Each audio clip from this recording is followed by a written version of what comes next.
Welcome to the Armstrong House. It's a pleasure to have everybody here as we walk through this great establishment. Now, I should point this out.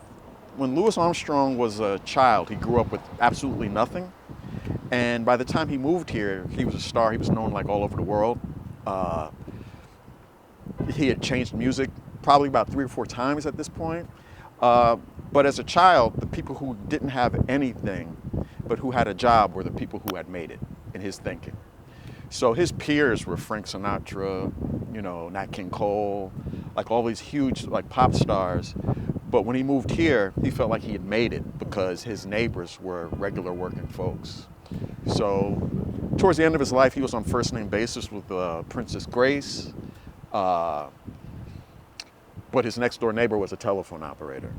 So you can see just the kind of worlds that he was kind of juggling and the kind of work ethic that was kind of inherent in his whole experience. He stayed on the road about 300 days a year. And he did that for the entirety of his adulthood, from the 20s to the late 60s.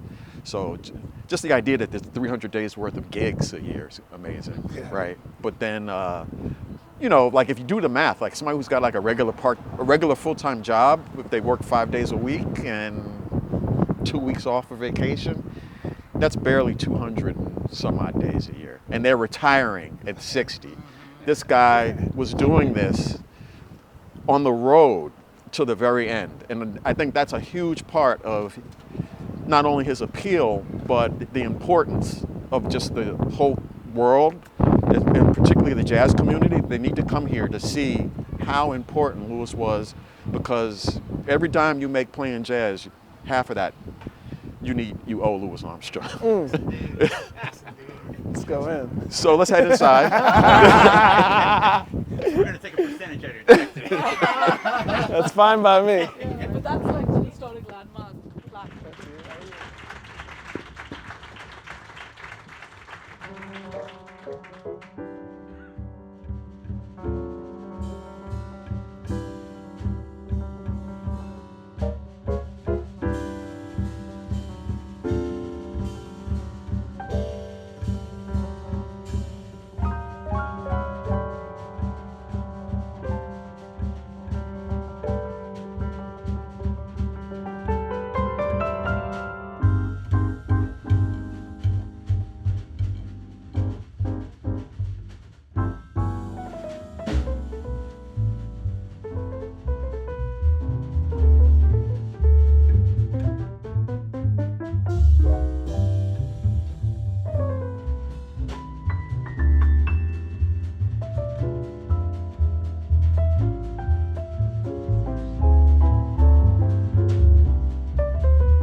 here, it's kind of the vestibule area, but let's head right into the living room. Right. So now you've played this piano before. Go It's ahead. my favorite. Yeah.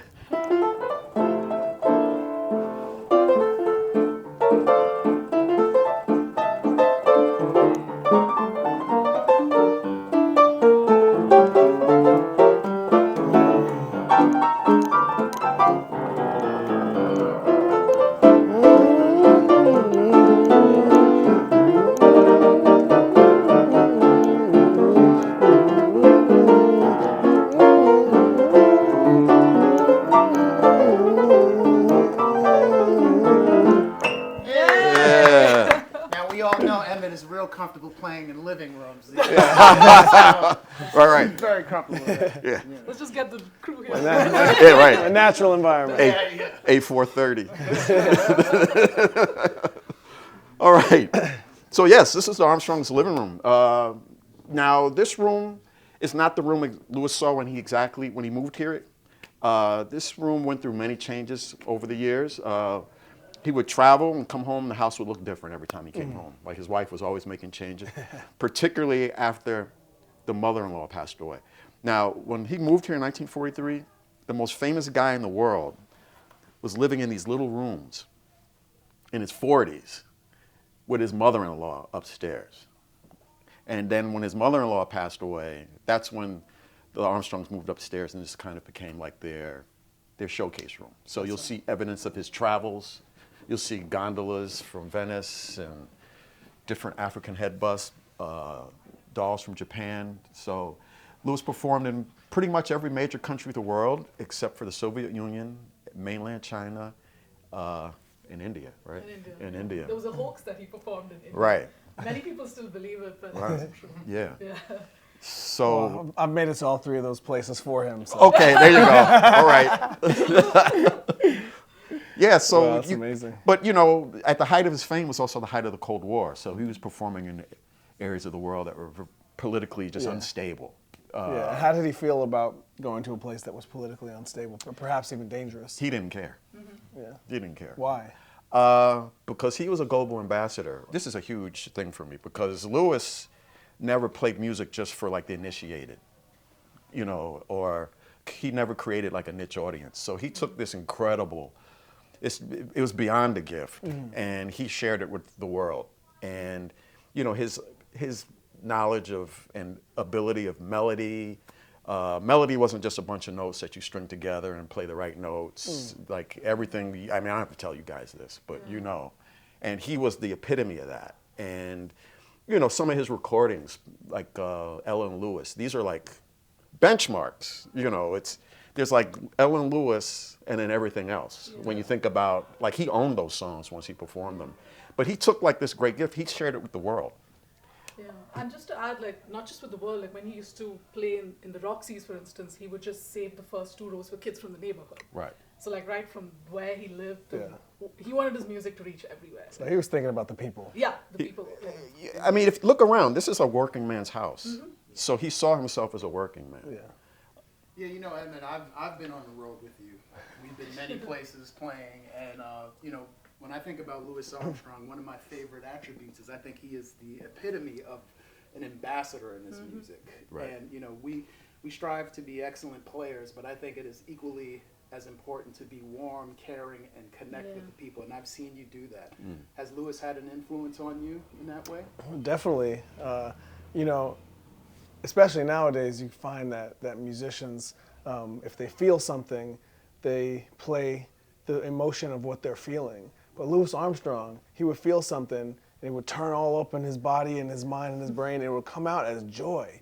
And you would feel, no matter what pain and sorrow and suffering he was feeling, that it would just come out and make people around him feel better. And that, I think, it has a lot to do with the people, because that's really connecting with who's around you. You want to make people feel good, and he always made people feel good.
the marvelous Joe Farnsworth on the drums.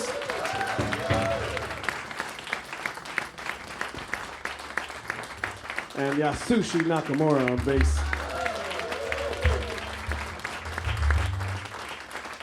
All right, let's check out the bathroom. How ornate. Or that's what you call it? Golds. Yeah. You know, it's funny, you know, like 'cause when we stand outside and we're like, Louis was a man of the people. And he lived with the, you know, he sent kids to college on the block. And then, you know, and he's living in this little home. And then we're like, but then there's the bathroom, you know. This room is so different than the rest of the house. Yeah. Marble floors, ceilings, mirrors everywhere. Gold, the pipes are gold plated. And show them the picture. There used to be, this was in a magazine article called How the Other Half Bathes. Oh, wow. Time magazine. Yeah. How the other half babes. Yeah, we have that bathrobe downstairs. And if you look closely, he's very ill at this point. Okay. Yeah. He's kind of holding himself up. But he got wind of this article, and he made sure that he got in there. But Steve Jordan, he said this. He said that, you know, when you're traveling all the time, the thing that you wake up in different countries every other day, he says the one thing you remember are the bathrooms. Like that's and so this really looks more like the road, like what he's used to seeing, than in somebody's house. But, you know, when you're on the road 300 days a year, the road is your home. Yeah. This was a pit stop for most of his life. And hadn't he even documented like points when the band wasn't allowed to use the restroom they were playing at? Depending on where they were. Where they were, right? Exactly. Yeah. And then he puts down in his contract that I'll only play where I'm allowed to stay. Yeah. Right. So so it's like Yeah. Yeah. And he didn't have a bathroom as a child. yeah, exactly. He didn't have, so, you know, like he's Louis Armstrong. Like he's allowed to have, you know, like we totally get it. Maybe he promised himself to have a fancy bathroom. But it really stands out in this house, like the bathroom, because you know, if somebody didn't see it in context, then it would seem over the top. But then you're just like, you know, if you have one little bit of luxury in your life, and he makes it into the bathroom, that's telling you he has like a different aspect of his life that he's really. Shut up. And the tape is rolling. But yeah, that's, you know, another thing is the entire house is wallpapered. Yeah. Everything. Inside cabinets, in drawers, yeah. I can't really shut it, but if I were to shut this door, it'd be wallpapered on the outside, like Star Trek, and inside would be mirrored. And Lucille always wanted a bigger house. She bought this as a startup home, and Louis refused to leave. You know, and so she would put down payments on bigger homes, and you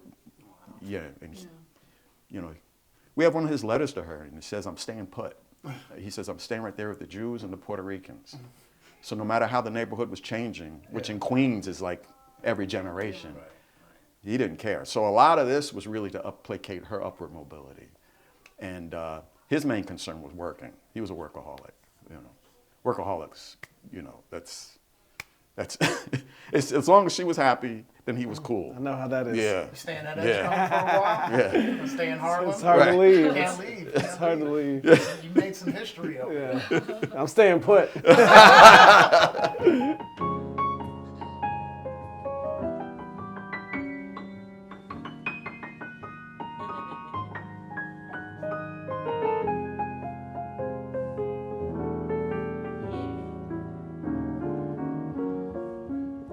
I just found joy. I'm as happy as a baby boy with another brand new choo-choo toy. Since I met my sweet Wayne, he's got a pair of eyes that are brighter than the summer skies.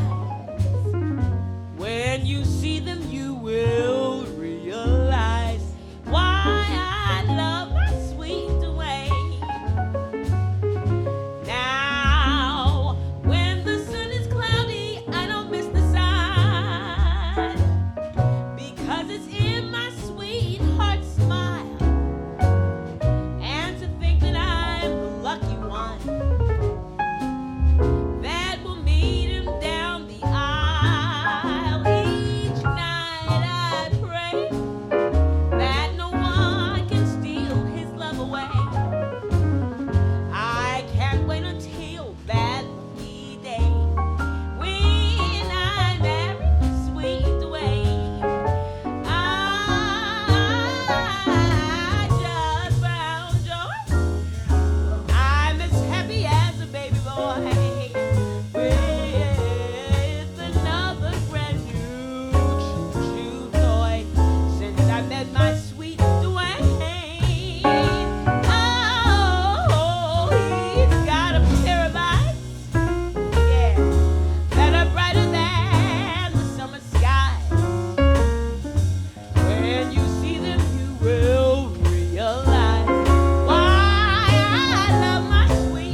met my sweet Dwayne.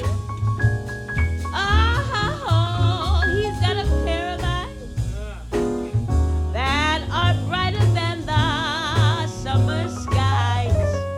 When you see them, you will realize why I love my sweet Dwayne.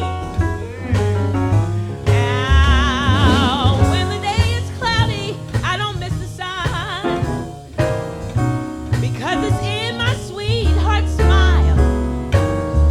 And to think that I'm the lucky one, yeah, that will lead him down the aisle. Each night I pray that no one can steal his love away. I can't wait until that lucky day when I marry sweet Dwayne. I can't wait until that lucky day. I can't wait until that lucky day. I can't wait until that lucky day when I marry sweet Dwayne.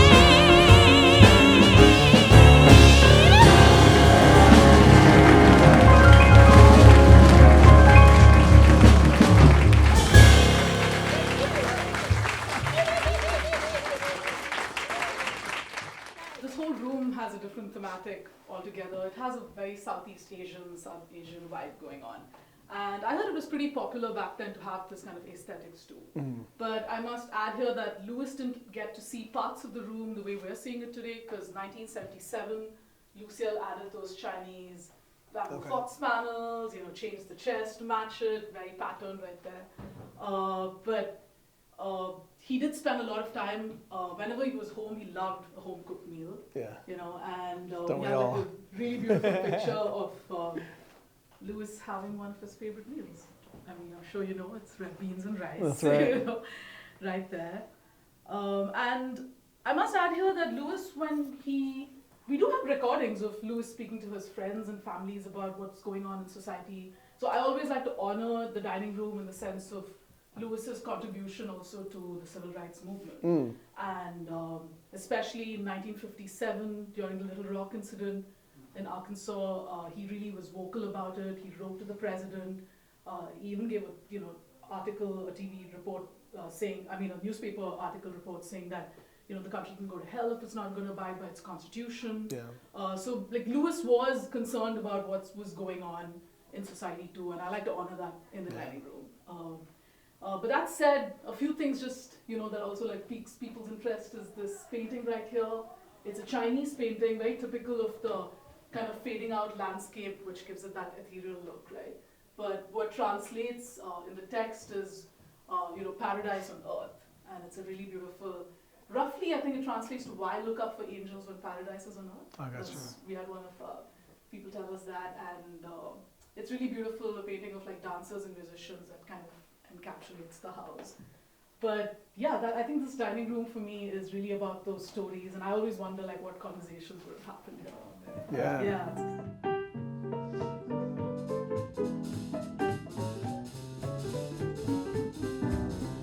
When you're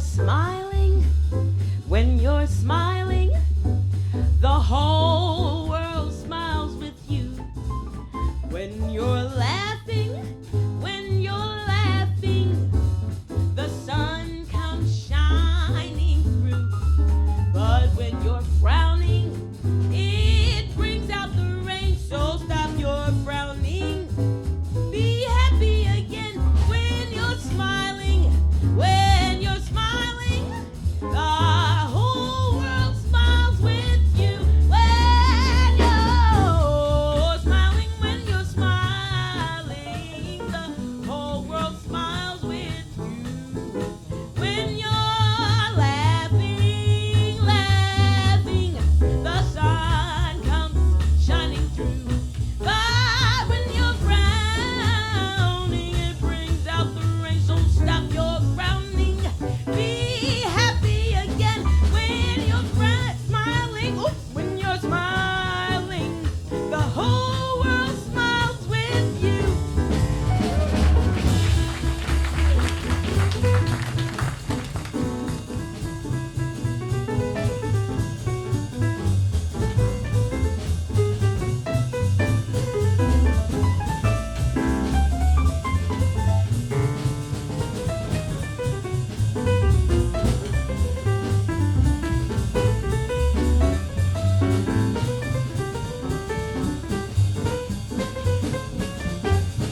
house, Joy Brown.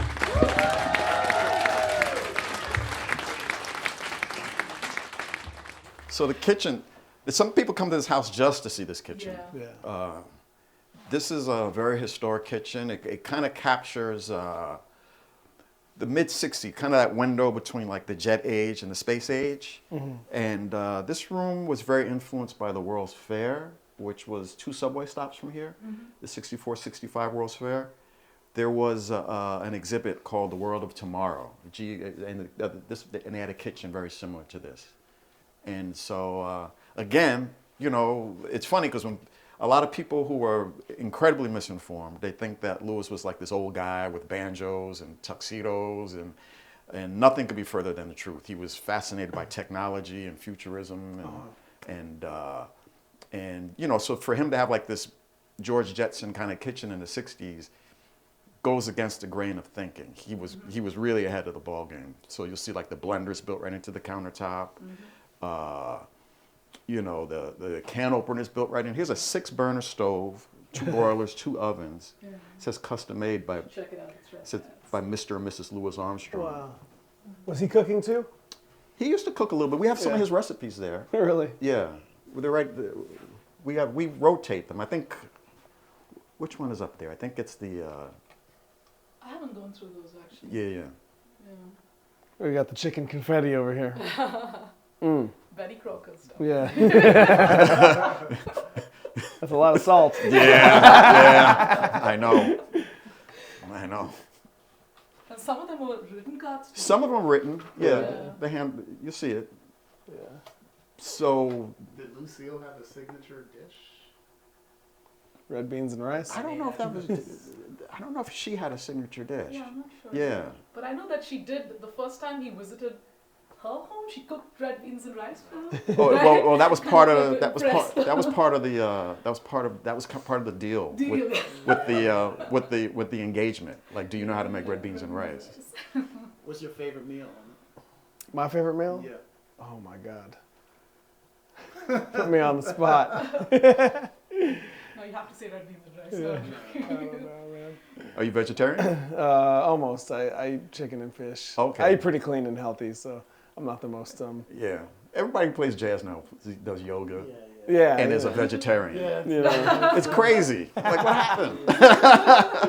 you know, I generation. do like going to Europe and getting a nice fresh piece of fish. Yeah. You know, something from the Mediterranean, anything Greek or When you went to Italian. India, did you eat something? I that you love the remember? food. I love the Yeah. food. And, you know, we actually went over Thanksgiving. Oh. So we had Thanksgiving in India Oh, yeah, with the yeah. band. Oh, okay. And so we ordered everything and just really enjoyed everything they had to offer. You there. were in the south or the north of We were just in Mumbai. Mumbai? Okay, Yeah. central. One of the most stunning things in this room are the cabinets. And you want to guess what these cabinets are made out of? Oh, you probably know already. Aluminum? They're wood. These are wooden Wood, cabinets. Yeah. And it's a piano finish, That's right. piano lid handles, Wow. piano door Do they hinges. open? Open this one. Yeah. Yeah, it's all right. Like This one? Yeah. Wow. Everything is original. Feels like Everything's opening a theirs. piano. Right. Right. Exactly. Yeah. And it's kind of shaped like a futuristic grand piano. Yeah, If yeah. you think about it. I see it. Yeah. And Lucille had a Cadillac the same color as this. So, you know, again, the clock, the Cadillac, the cabinets, and also the refrigerator. Like, it's all kind of color coded.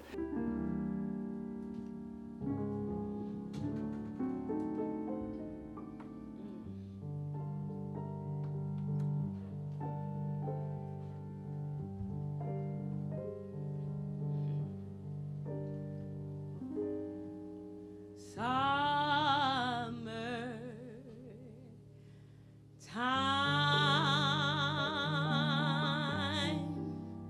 and the living is easy.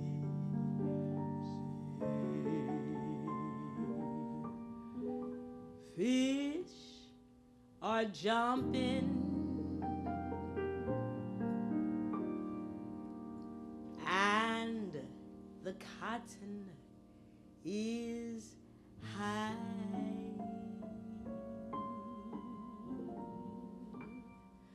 Oh,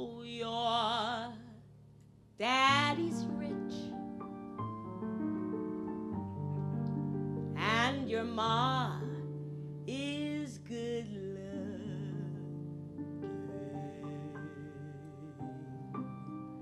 So hush, little baby, don't you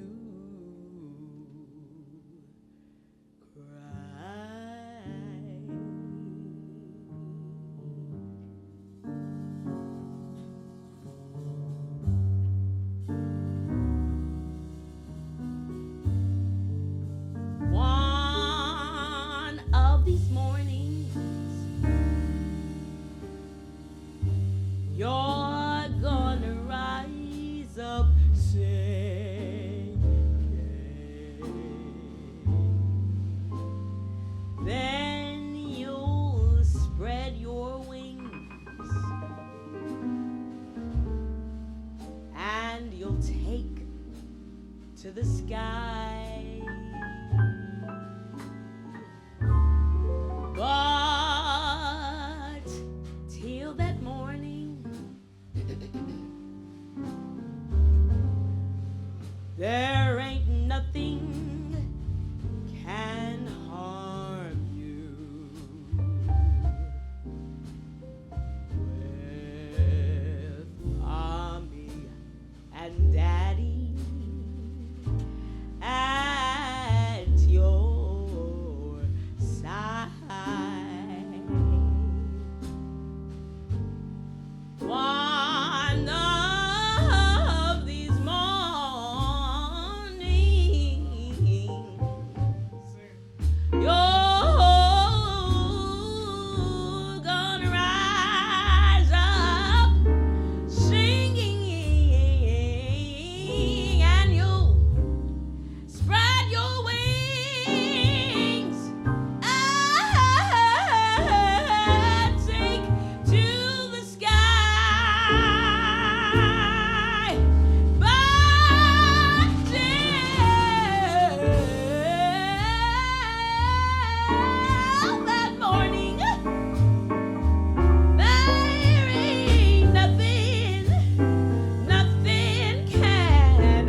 And Daddy,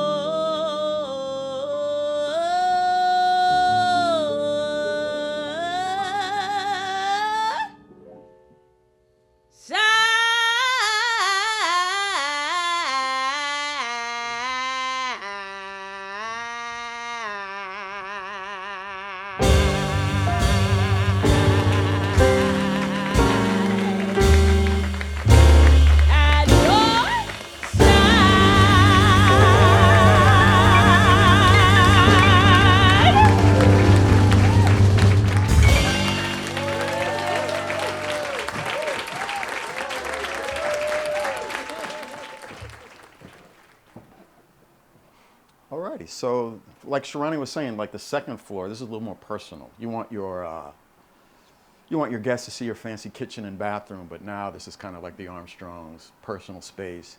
And I always say this, when you go to Elvis's house, you don't see the second floor, man. Mm-hmm. They keep you, but here you get a feeling of like how they were when they were just amongst themselves. Yeah. Again, the wallpaper, like right through the vertical blinds. And this area originally was a dining room, a second floor dining room, and this was a bathroom. Louis came home, no longer a bathroom. Now she's got, if she couldn't move out, then they moved up. So now they have a bigger experience. This area evolved into her prayer nook. She was a Catholic, and her church is right around the corner, Our Lady of Sorrows. Mm-hmm. I should also point out right around the corner was Dizzy Gillespie used to live right around the corner. Yeah. And Dizzy's wife went to the same church. Dizzy and Louis used to play cards in the basement. Yeah, wow. Yeah, they used to play cards. Lucille, according to Selma, Lucille didn't let Dizzy into the den. She said the two of them together made way too much noise, you know.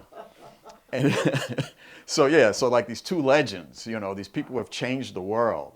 Like they're stuck in the basement playing poker or something like that. You know, it's pretty insane. You know, another thing too is the relationship between Dizzy and Louis was profound. It started off earlier in Dizzy's career, you know, because Dizzy was he was a go-getter, and creating a career in jazz in the 40s was not the way it was of creating a career in the 20s, and so Louis and Dizzy were kind of like at ideological, like, you know, there was a big gulf between them, mm-hmm. And so they had kind of like a professional rivalry, and that went on for some years, and it was generational. And I feel like that was jazz's first real generational battle, and that happens every generation. Yeah, that's one of my favorite videos that's on YouTube is of them playing Umbrella Man. Exactly. Oh, yeah. Exactly. But I'm always trying to get Bruce to play it and sing it, and Bruce said, "I'm not singing. I did it once. You know, you're doing it today. You're doing it today.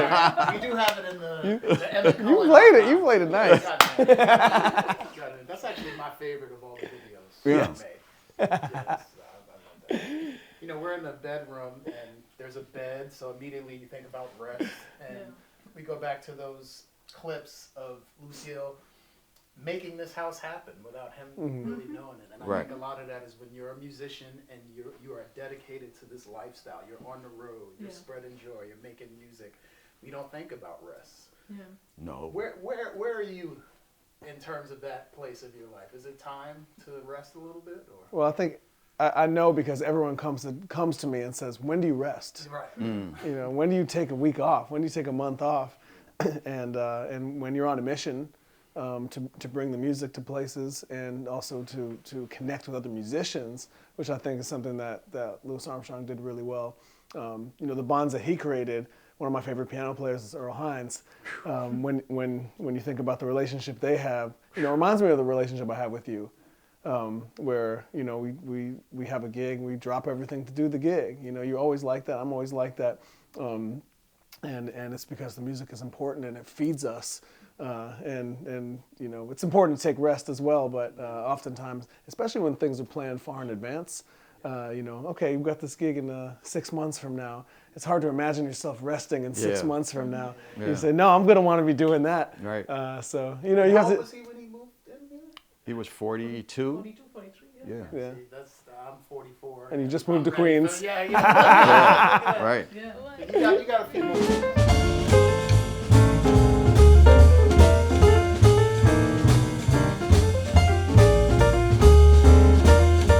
You all have been wonderful. Thank you. And thank you to this band. Wonderful. Well, I got a guy who lives up on the hill.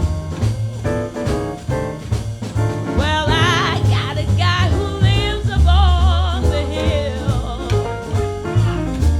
I know he mistreats me, but Lord, I love him still. He's got eyes like diamonds, they shine like Klondike gold. He's got eyes like diamonds, they shine like Klondike gold. Every time he looks at me, it soothes my mellow soul. Well, you so beautiful, but you gotta die someday. Well, you so beautiful, but you gotta die someday. Come over, let me love you before you pass away. Oh, bye, baby, bye. Bye, baby, bye. Oh, bye, bye, baby, bye.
Why don't you come over, let me love you before you pass away?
Yeah, so the Den, this is where he did it.